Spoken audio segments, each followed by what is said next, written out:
If you look at how people around the world spend money, one country stands out above all the others. Americans are, by a very wide margin, the most powerful consumers on the planet. The closest rival in the total spending is China, but despite having almost 5 times as many people, Chinese consumers spend less than a third of what Americans do in a typical year.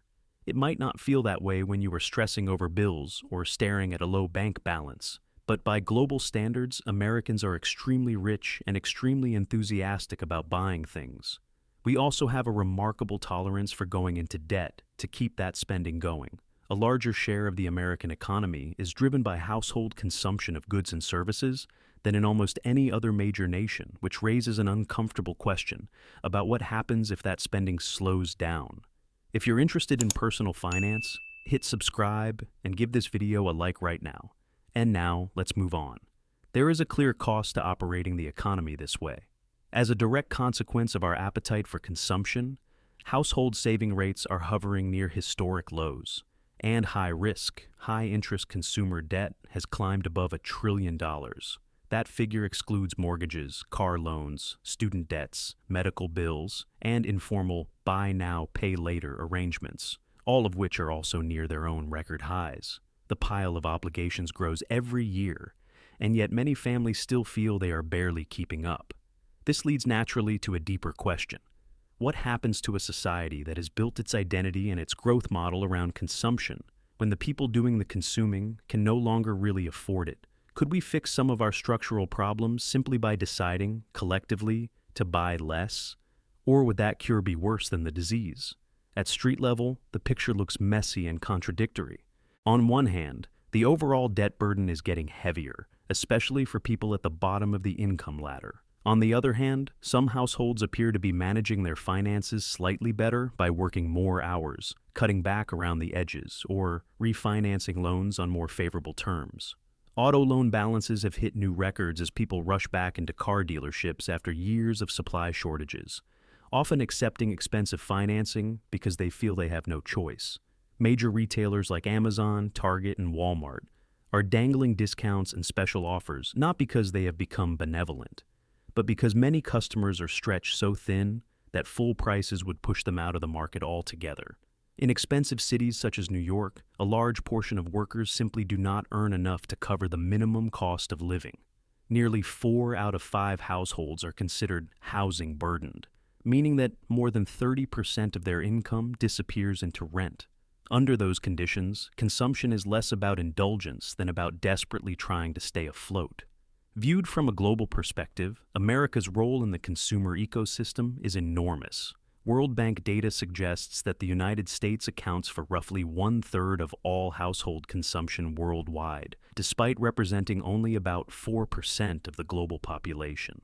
Within our own economy, private consumption now makes up around 69% of gross domestic product. For comparison, in China, which has the second largest consumer market in absolute size, consumption contributes only about 38% of GDP.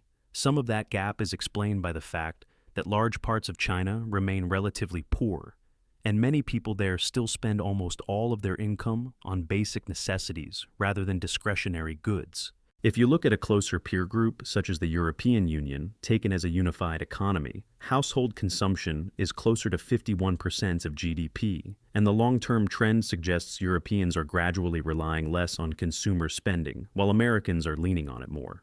By almost any metric, the United States has become the world's definitive consumer society. And that outcome was not simply an accident of culture. It was, to a significant extent, a policy choice. After the Second World War, the country faced an unusual problem. During the conflict, the government had financed the construction of a huge industrial machine to build ships, aircraft, tanks, and ammunition. When peace finally arrived, those factories could no longer justify turning out weapons at wartime levels, but shutting them down and laying off workers risked recreating the misery of the Great Depression. Political leaders had no interest in repeating that experience. Building on ideas first tested during the New Deal, they pursued policies that would encourage households to spend on cars, appliances, homes, travel, and entertainment, giving peacetime industry something to make and sell. The strategy largely succeeded. Within a few years, output was so ample that the bottleneck was no longer production capacity, but consumer demand. Markets were flooded with goods and services, and businesses realized that they could not simply sit back and respond to whatever people already wanted. They would have to create new wants. This was the moment when modern advertising, with its psychological sophistication and emotional manipulation, moved to the center of business strategy. Many of the same people who had designed propaganda campaigns during the First and Second World Wars shifted into corporate roles, applying their experience in persuasion not to mobilizing citizens for war, but to convincing them to buy soap, cars, cigarettes, clothing, and eventually entire lifestyles.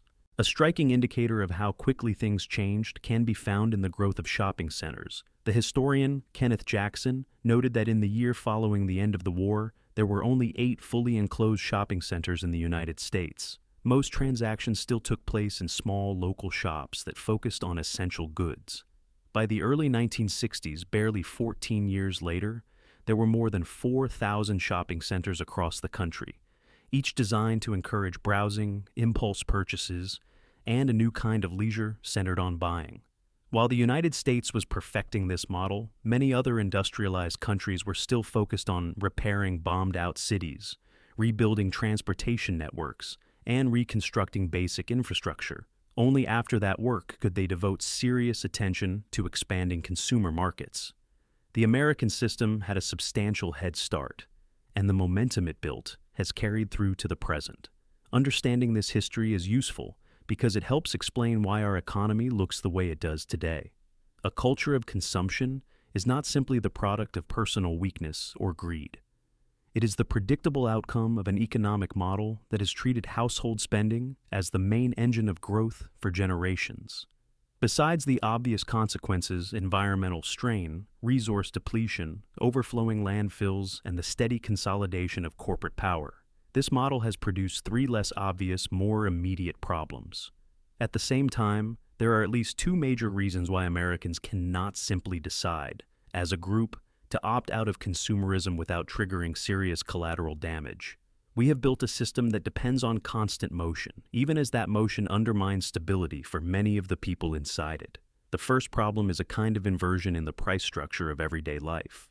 Consumerism has made many luxury items, conveniences, and experiences dramatically cheaper, while basic necessities such as housing and transportation have become steadily more expensive. Because of globalization, technological advances, and the relentless optimization of manufacturing and logistics, the relative cost of countless consumer items has fallen over time. Adjusted for inflation, many goods that are now considered ordinary were once priced as extravagant luxuries. In the mid-20th century, an airline ticket from New York to Europe could easily cost the modern equivalent of tens of thousands of dollars. A refrigerator might have been priced at $4,000 in today's money. A large color television could cost the equivalent of nearly $9,000. Early home microwave ovens were so expensive that only wealthier households even considered buying them. If you added up the cost of these mid-century appliances and services, the total could rival the price of a modest house. At that time, owning such consumer goods signaled luxury, while buying a home was viewed as a relatively straightforward milestone for middle-class families. Today, the situation is almost fully reversed. A typical household can, with some planning, afford modern appliances, smartphones, flat-screen televisions, and even overseas vacations, because global supply chains and intense competition have pushed prices down relative to income. Yet the price of land and housing in desirable areas has soared to the point where the combined cost of several trips and gadgets does not come close to providing a meaningful down payment on a property. Basic access to stable shelter has, in many markets, become the true luxury. It is important to recognize that many of these modern conveniences really do improve quality of life. Refrigerators and washing machines save time and reduce illness. Computers and internet connections make work more efficient and open access to information. Online platforms, when used thoughtfully, can offer education, entertainment, and community. If our consumer culture had stopped at the point where most households could comfortably afford durable appliances, safe transportation, and occasional leisure, we might have found a reasonable equilibrium. Instead, once the economy was structured around the assumption of constant growth in consumption, Stopping at enough became unthinkable. Companies and governments came to rely on rising sales volumes, and households were encouraged to continually upgrade, replace, and expand. In theory, there is a sensible middle ground. At one extreme, you can imagine someone rejecting modern society entirely and trying to live off the land with minimal possessions. At the other extreme is the person who finances fast fashion hauls and gadget splurges through pay-in-4 schemes, constantly borrowing against their future just to keep up with trends. Somewhere between those poles lies a level of consumption that supports comfort and opportunity without wasteful excess. Economists describe this idea with the concept of diminishing marginal utility. As you consume more of something, each additional unit brings less extra satisfaction than the one before. Regular people express the same thought more simply when they talk about not overdoing it. One surprisingly strong piece of evidence that we may collectively be overshooting that happy middle is the distribution of consumption across income groups. According to estimates prepared by the U.S. Bureau of Labor Statistics, households in the lowest income quintile together spent about $1.37 trillion on personal consumption in 2022. The top 20% of households spent just over $6 trillion. That means the highest earners spent a bit more than 4 times as much as the lowest earners. At first glance, that gap seems huge, but when you compare it to the underlying inequality in income, it looks relatively narrow. The top quintile earns more than 14 times as much as the bottom quintile, yet their consumption is only 4 times higher. This suggests that there is a fairly high floor of necessary spending required to maintain what society regards as a normal life, and that floor binds even people with very low incomes. Some costs are simply difficult to avoid in the United States, regardless of how frugal you try to be. The Bureau of Labor Statistics data confirms that housing is the single largest expense for most households, which fits with common sense. Housing cannot be mass-produced in giant factories in low-wage countries and then shipped cheaply across oceans. It must be built where people actually live, using land that is limited and often encumbered by zoning rules, building codes, and local politics. Those constraints make it difficult to push prices down, even when technology improves. We have already discussed how housing has shifted from being a standard purchase to something closer to a privilege in many cities. Transportation is the second major burden. In much of America, cities and suburbs were built around the assumption that every adult would own a car. That design choice was heavily influenced by lobbying from automobile manufacturers, oil companies, and related industries that wanted to promote a car culture. Highways and sprawling low-density suburbs received generous investment, while public transit systems were often neglected or dismantled. The result is that, in many regions, it is practically impossible to reach work, school, or basic services without driving. For high-income households, car ownership is an inconvenience. For low-income households, it can be a crushing expense, especially once insurance, fuel, maintenance, and loan payments are counted. A handful of cities on the East Coast and in a few other regions do offer walkable neighborhoods and reliable public transit. But these areas are often so expensive in terms of rent and other costs that they are not realistic options for many struggling families. Healthcare adds another layer of unavoidable cost that distinguishes the American experience from that of many other rich countries. Premiums, deductibles, co-pays, and uncovered services force people to spend large sums on medical care, even if they rarely visit a doctor. The end result is that before any discretionary spending on entertainment, travel, or gadgets, a significant portion of household income has already been committed to shelter, transportation, and health care. The Bureau of Labor Statistics report noted that households in the bottom 20% of the income distribution spent around $727 more than they earned after taxes in that year. That imbalance raises an obvious practical question. How can a group of people, in aggregate, spend more money than they collectively receive? The answer lies in a combination of borrowing and movement between income groups. Some of that overspending is financed through credit cards, payday loans, informal borrowing from friends and family, and the gradual depletion of what little savings exist. Another part reflects the fact that the identities of the households in each income quintile change over time. Someone who loses a job, suffers an illness, or goes through a divorce may temporarily fall into the bottom quintile, consuming more than they earn by running down reserves or accumulating debts. When they eventually find work again or otherwise recover, they might move back into a higher bracket, but the financial scars of that period remain. The statistics describe a dynamic pool of people who rotate through periods of acute vulnerability rather than a fixed group of permanently poor individuals. A troubling side effect of this debt-fueled pattern is its impact on labor dynamics. People who owe money and live close to the edge of default tend to be more dependent on steady employment than those with paid-off homes and substantial savings. They cannot easily afford to quit a job without another offer secured, and they have less leverage when negotiating with employers. Research cited by institutions such as the National Institutes of Health has found correlations between high levels of household debt and behaviors like reluctance to change jobs, willingness to work unpaid overtime, and a lower likelihood of demanding better compensation or conditions. In other words, a heavily indebted workforce is, on average, more compliant and anxious, which can be convenient for employers even if no one set out to design the system that way on purpose. Even for people who avoid the most obvious debt traps, it has become harder to maintain a modern standard of living without signing up for a complex web of recurring financial obligations. An increasing share of goods and services are delivered through subscription or as-a-service models rather than one-time purchases. Software suites that used to be bought once now require monthly fees. Most entertainment content is accessed through streaming platforms that stop working as soon as payments cease. Fitness apps, cloud storage, productivity tools, news sites, and even some physical products are locked behind ongoing billing arrangements. In many markets, you literally cannot pay up front even if you want to. The business model is built around month after month of automatic charges. This means that maintaining your current lifestyle requires not just having accumulated wealth, but also ensuring that a steady stream of income continues to arrive on schedule. If that stream is interrupted, you may suddenly discover how little you truly own. Miss a few bills and the car is repossessed, services are cut off, subscriptions are canceled, and penalties start to pile up. The descent can be surprisingly quick because there is little buffer.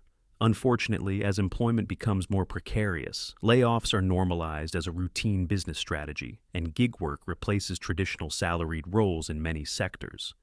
More people will be exposed to this kind of volatility at some point in their lives. Data from the Federal Reserve during and after the pandemic highlighted another twist in this story. At the height of stimulus programs, the fastest growth in consumer spending came from lower-income households. Stimulus checks and temporary support measures gave them an opportunity to make purchases they had previously deferred, including durable goods and essentials. Once that support ended, however, spending growth among higher-income households surged ahead, while growth among lower-income groups slowed or even reversed. Companies noticed this shift and increasingly repositioned their offerings toward affluent customers, introducing premium versions, raising prices on desirable products, and concentrating marketing efforts where the remaining purchasing power resides. This evolution has made the broader economy more dependent than ever on the spending habits of the top 10 or 20% of earners. Reports in business media have pointed out that a growing share of total consumption, especially of high-margin non-essentials, comes from this relatively small slice of the population. That reality creates a peculiar paradox.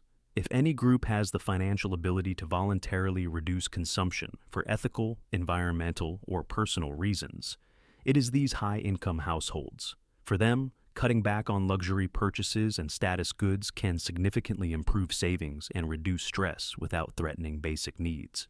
Yet if they did so en masse, the impact on businesses, employment, and tax revenues could be severe because so much of the system has been built around their continued willingness to spend freely. Even within this ostensibly privileged group, many people are less financially secure than their incomes might suggest. Surveys regularly find that a surprising number of six-figure earners describe themselves as living paycheck to paycheck, with mortgages, private school tuitions, car leases, travel, and subscription services eating up almost all of their income. Modern marketing and product design are extremely effective at ensuring that there is always something new to desire, and some plausible narrative about why you deserve it. Advertising and promotional spending have grown in tandem with consumer spending, and now make up a non-trivial share of economic activity in their own right. Decades of experimentation with focus groups, behavioral psychology, and data analytics have refined the art of nudging people toward purchases they did not plan to make. From the perspective of an individual household, learning to resist those nudges, cancel unnecessary subscriptions, and redirect money towards savings or debt reduction is almost always wise. Buying fewer low-quality disposable goods and avoiding frivolous debt is good for both personal finances and the environment. At the level of the national economy, however, a widespread embrace of frugality would be destabilizing. America's role as the largest consumer market on Earth gives it significant advantages. Companies that manage to scale across the United States often become global leaders simply because the domestic market is so large and lucrative. Foreign governments and multinational firms badly want access to American consumers, which gives the United States leverage in trade negotiations and geopolitical disputes that might otherwise go poorly. In recent decades, the American economy has often grown faster than many European countries and even some parts of Asia, but an ever larger proportion of that growth has been driven by household spending on increasingly expensive goods and services. A worrying fraction of that spending has been financed by borrowing rather than by income. Consumers are naturally sensitive to fear and uncertainty. If heavily indebted households, bombarded by news of potential recessions or market crashes, collectively decide to tighten their belts even a little, the resulting dip in demand can tip vulnerable businesses into trouble. That, in turn, triggers layoffs, which reduce incomes, which then force further cutbacks in spending, turning a cautious response into a self-fulfilling downturn. Debt can act as a bridge for a while, allowing consumption to outrun wages, but it cannot substitute for reliable incomes indefinitely. Over the long run, a stable consumer-driven economy requires not just enthusiastic shoppers, but also broad-based, secure employment that provides the means to shop in the first place. Unfortunately, another structural trend is working against that requirement. A growing portion of the goods and services Americans consume are produced or provided by a shrinking number of giant firms. Corporate consolidation has increased in many industries, from retail to technology to food production. Large companies benefit from economies of scale and can deliver cheap products, but their dominance also gives them significant political influence and the ability to shape both markets and regulations in their favor. This concentration makes it harder to unwind the excesses of consumerism. The firms that currently profit most from endless buying are the same ones best positioned to lobby against policies that would reduce overconsumption or redistribute bargaining power towards workers and small producers. Over the past 70 years, the United States has built an economic system that ties personal identity, social status, corporate profitability, and national power to the act of consumption. Simply telling people to buy less, without altering the underlying structures that push them to buy more, is unlikely to work and could trigger the very crises everyone fears. The deeper challenge is to rethink what a healthy economy looks like, one where people can live well, businesses can thrive, and the planet can endure, without requiring every generation to run ever faster on a treadmill of spending just to keep the whole machine from falling apart.